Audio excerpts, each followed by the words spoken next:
नमस्कार दोस्तों। आज हम बात कर रहे हैं माइक्रोवेव में धुआं आने की समस्या के बारे में।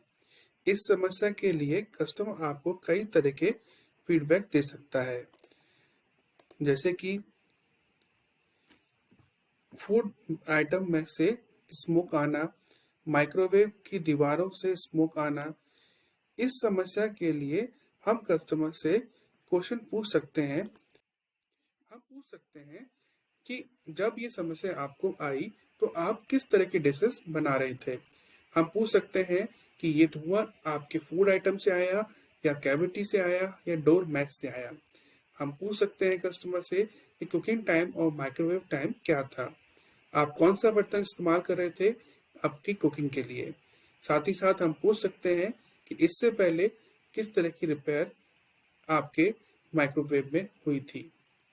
चलिए, इन सभी क्वेश्चंस के आधार पर हम पॉसिबिलिटीज ऑफ फेलियर्स समझते हैं। सबसे पहले हम मैकेनिकल पॉसिबिलिटीज ऑफ फेलियर में समझेंगे कि माइक्रोवेव गाइड हमारा टॉर्न हो सकता है या फिर डैमेज हो सकता है। यूजेस की बात करें तो हो सकता है कि इम्प्रॉपर सेटिंग हो माइक्रोवेव पावर की और टाइमिंग की। हो सकता है कि फूड आइटम या फूड पार्टिकल्स हमारे माइक्रोवेव वॉल्स पर चिपके हों, जिसकी वजह से ये स्मोक आया।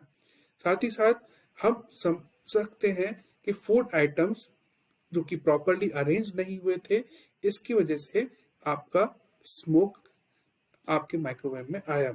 साथ ही साथ गलत बर्तन का इस्तेमाल करना कुकिंग के टाइम पर ये पॉसिबिलिटीज आ सकती है।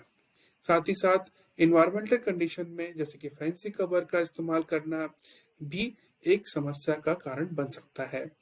चलिए, इन सभी पॉसिबिलिटीज ऑफ फेलियर को one by one step by step समझते हैं। तो सबसे पहला हमारा चेक पॉइंट रहेगा कि कैविटी के ऊपर किसी तरह का फूड पार्टिकल जमा तो नहीं है। यदि किसी भी तरह का फूड पार्टिकल जमा है, देन हम कस्टमर को गाइड करेंगे फॉर द क्लीनिंग प्रोसेस के लिए। यदि किसी तरह का फूड आइटम या फूड पार्टिकल वॉल्स पर जमा नहीं है, देन हम अगले स्टेप की तरफ बढ़ते हैं, जो कि है माइक्रोवेव मोड में माइक्रोवेव पावर की और माइक्रोवेव टाइम की सेटिंग्स के बारे में। यदि हम कस्टमर को गाइड करेंगे कि हमारा जो माइक्रोवेव है, माइक्रोवेव मोड है, उसमें पावर और टाइम की सेटिंग किस तरह से इम्पोर्टेंट पार्ट प्ले करती हैं।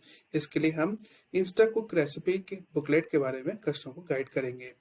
यदि हमारी जो पावर टाइम है और माइक्रोवेव टाइमिंग है वो दोनों ही करेक्ट है, देन हम नेक्स्ट स्टेप पर बढ़ते हैं, जिसमें हम कस्टमर को गाइड करेंगे कि गलत बर्तन इस्तेमाल करने से भी ये समस्या उत्पन्न हो सकती है। यदि बर्तन ठीक इस्तेमाल किया गया है, देन हम अगले स्टेप पर बढ़ते हैं। इसमें हम चेक करेंगे कि हमारा जो फूड आइटम है वो उसका प्लेसमेंट कैसा है। यदि फूड आइटम का प्लेसमेंट रॉन्ग है, तब भी ये समस्या हमारे माइक्रोवेव में हो सकती है। साथ ही साथ हमें पता चलेगा कि यदि फूड आइटम हमारा करेक्ट पोजीशन पर रखा गया है, देन हम अगले स्टेप पर बढ़ते हैं, जो कि है पीसीबी से रिलेटेड। पीसीबी रिले फंक्शंस के बारे में हम चेक करेंगे, जिसमें हम चेक करेंगे कि पीसीबी रिले का कटिंग टाइम या कटिंग पॉइंट क्या था। यदि पीसीबी का कटिंग पॉइंट रॉन्ग है या पीसीबी में किसी भी तरह का डिफेक्ट है, देन हम पीसीबी को रिप्लेस करेंगे। चलिए, इन सभी पैरामीटर्स को डिटेल में जांचते हैं और समझते हैं। हमें सभी को पता है, यदि हमारे फूड आइटम्स को हम क्लटर करके रखेंगे, ठीक से नहीं रखेंगे, तब भी हमें ये समस्या आ सकती है। तो सबसे पहले हम फूड आइटम या फूड पार्टिकल जो कि कैविटी वॉल पर जमा होते हैं, उनकी वजह से भी हमें स्मोक की प्रॉब्लम हो सकती है। माइक्रोवेव में धुएं की समस्या हो सकती है। तो इसके लिए क्या करें, तो हमें सबसे पहले कस्टमर को गाइड करना होगा क्लीनिंग प्रोसेस के लिए। हमें कस्टमर को गाइड करना पड़ेगा कि आप लेमन वाटर जो कि बोरोसिलिकेट सिलिकेट ग्लास या बाउल में आप रखकर आप अपने माइक्रोवेव को स्टीम वॉश कर सकते हैं या स्टीम क्लीनिंग कर सकते हैं। यदि हमारा अगला स्टेप की तरफ बढ़े तो माइक्रोवेव गाइड यदि हमारा टॉर्न है या बर्न है या फिर डैमेज है, उससे भी हमारा स्मोक की समस्या आ सकती है। तो हमें जब भी हम इसको क्लीन करें तो हम इस चीज का ध्यान रखें कि माइक्रोवेव गाइड किसी तरह से डैमेज ना हो। यदि डैमेज हो चुका है तो हम उसको रिप्लेस करें। नेक्स्ट हमारा स्टेप है जो कि है इम्प्रॉपर प्लेसमेंट ऑफ फूड। तो हमारा जो फूड आइटम है वो ठीक से नहीं रखा गया है कुकिंग के दौरान, तब भी ये प्रॉब्लम आ सकती है। जैसा कि आपको स्क्रीन पर दिख रहा है कि यदि हमारा फूड आइटम यदि प्रॉपर आपका प्लेसमेंट नहीं है फूड आइटम का, तो फूड जो है वो जल सकता है और स्मोक जैसी समस्या आपको देखने को मिल सकती है। तो फूड आइटम को प्रॉपर एक बाउल में या किसी भी सूटेबल कंटेनर में आप रखकर कुक करें। नेक्स्ट हम बात करें तो हमारा जो फूड आइटम के साथ साथ हमारा यूटेंसिल, जो हमारा बर्तन है जिसमें हम खाना बना रहे हैं, वो भी बहुत इंपॉर्टेंट पार्ट प्ले करता है।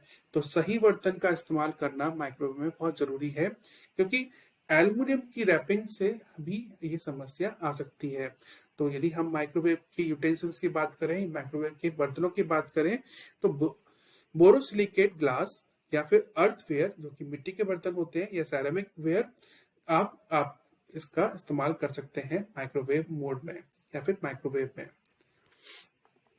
आगे बढ़ते हैं और कस्टमर एजुकेशन पर हम कस्टमर को बता सकते हैं कि आपको इंस्टा कुक रेसिपी का इस्तेमाल करना है, जिससे कि आप माइक्रोवेव और उसके पावर और टाइम का जांच कर पाए और ठीक से उसको सेट कर पाए।